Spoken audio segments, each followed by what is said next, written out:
So this is our favorite method, guys, the brokers. And a good place to start on the broker on finding brokers and finding properties, right, is broker portals.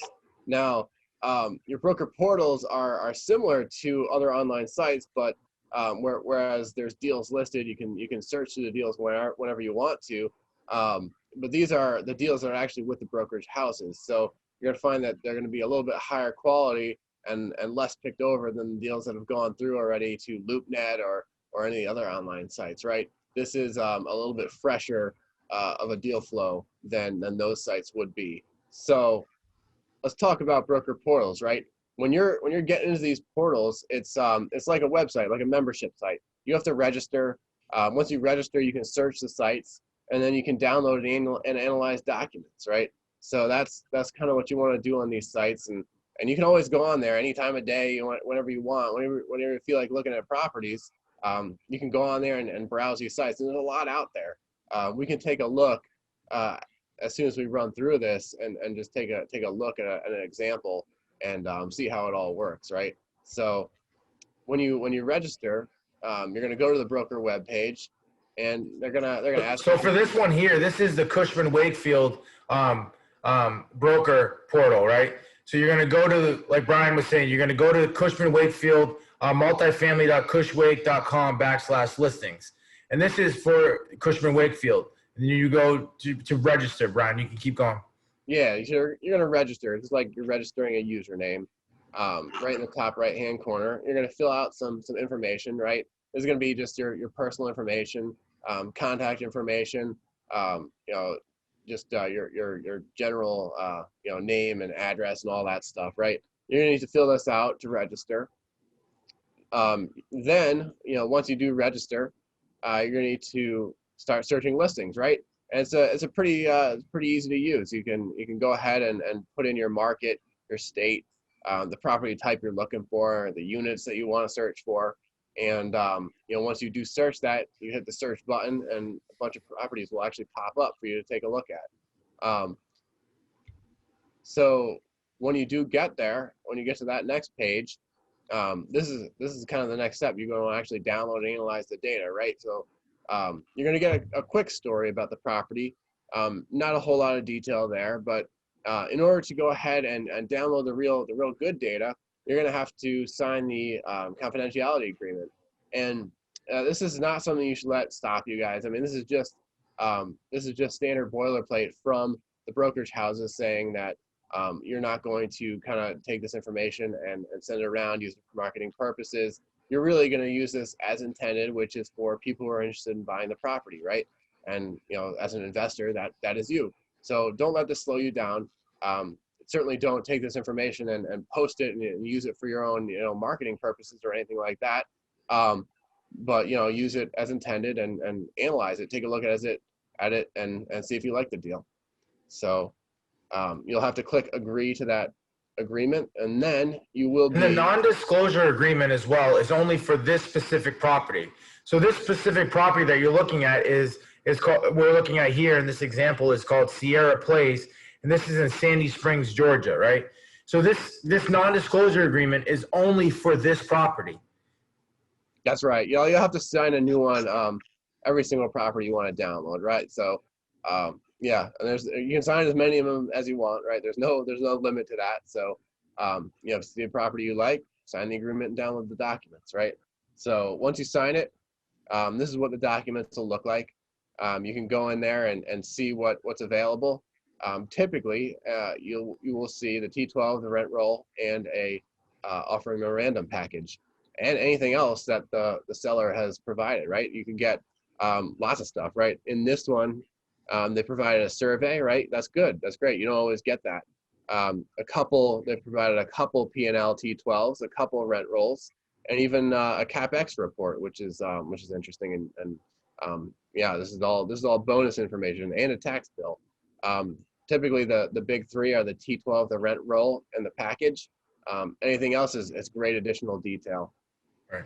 Yeah. So when you're reaching out to brokers, those are the three forms you want to ask for: is your O&M, which your offering memorandum, your T12, which is your trailing 12. That's basically your profit and loss statement for the property, and your rent roll. That's going to list all the rent that they're receiving at the property. They'll have all of the names of the tenants on the property. They'll have, like, you know, whether it's a 2-bedroom, 2-bathroom. So your rent roll, your T12, and your O&M offering memorandum are the 3 documents that you need to analyze a property. Yeah, those are the big 3. Big 3. That's what you need. All right. And then, right, so broker portals lead to brokers, right? So kind of the first step towards, you know, you can kind of take as a first step looking through all those properties. And once you find one, right, then you get to start building a relationship with that broker. So it's all part of the process, right? So this is potentially the most important part of your deal flow, and it's very easy to get started. So definitely something you should start doing right away. So let's go ahead and do an example, right? Let's just take one.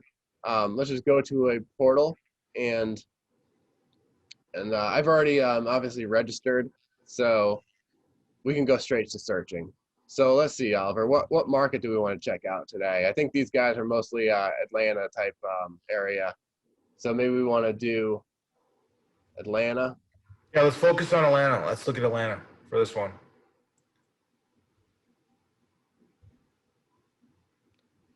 And then we want multifamily, conventional. And we want Where you list your like what you're specifically looking for, whether it's 100 units to 300 units, right? So let's do 100 to 500. Let's see what we have available. Okay. You can put dates and stuff in here. If you know the property name, yeah, you can obviously type that right in. And then click search, and boom, here you are. It'll tell you what status these properties are in. Like this one's under contract, right? This one someone just submitted an LOI. And then these are just open, right? These are ready to go. So a lot of activity on some of these ones. Yeah, a lot of already. Oh, here's Sierra Place, that what we were just looking at. Yep, it's already under contract. So yeah. So once you find one that kind of piques our interest, okay, maybe let's see, Novo Avondale. This one's not under contract, and let's take a closer look. 374 units. Looks like a pretty nice apartment here. Maybe a little too nice for fixing up, but let's go ahead and say we were interested in this property, right? Here's how it works with the agreement. So all you have to do is click right there. It brings up the agreement. You say, yes, I agree to the terms of the agreement. And obviously, you know, the first time you go through this, just read the agreement so you know what you're signing. You know. Yes, and yeah, I mean, we can go through it. It's yeah, right. The information needs to be kept confidential. You know, you're not going to be using this information for kind of your own marketing purposes or anything to that effect. Definitely read the agreement. Don't ever sign anything that you haven't read. But once you are in agreement, and there's nothing, you know, too crazy in here, right? It's pretty much what we discussed, right? So pick your role, and typically it's going to be the investor, and then you can just agree. Our intention is to buy the property, so they're giving us information to buy the property. So, you know, we want to sign these documents so that we can get the information to keep moving forward on our goals, right?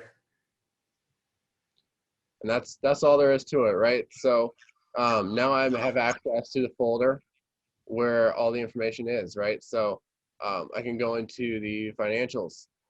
So what do we have here? We got a lot of stuff. We've got an abatement analysis, a financing letter, CapEx breakdown. We got the rent roll right here. That's one thing we need. What guaranteed, no matter what, we need the rent roll, right? There's one of the big 3 right there. Yeah.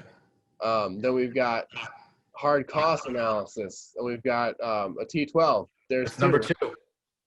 Then we've got a couple tax bills. So they jam packed this one with information, which is kind of nice. Then we do have the offering memorandum. There's number 3. So we've got the big three. So this is good. So this is where you can just go ahead and start downloading it, right? So you can just click download all, and boom, you got a nice zip file with everything in it. So that's how easy it is. There's lots of properties out there. They're constantly adding more properties on these portals, and it's one of the best ways to start to get those conversations started with brokers, right? You find properties that are fairly interesting, stuff that's similar to what you want to buy. Get those conversations going. Start calling those brokers. That's it's one of the most important things right here. Yeah, totally agree. And then once you've talked to the brokers, get the T12 rent roll offering memorandum. And once you have that information, now you can actually start to analyze and see if this deal is even a good fit for you and your team of investors.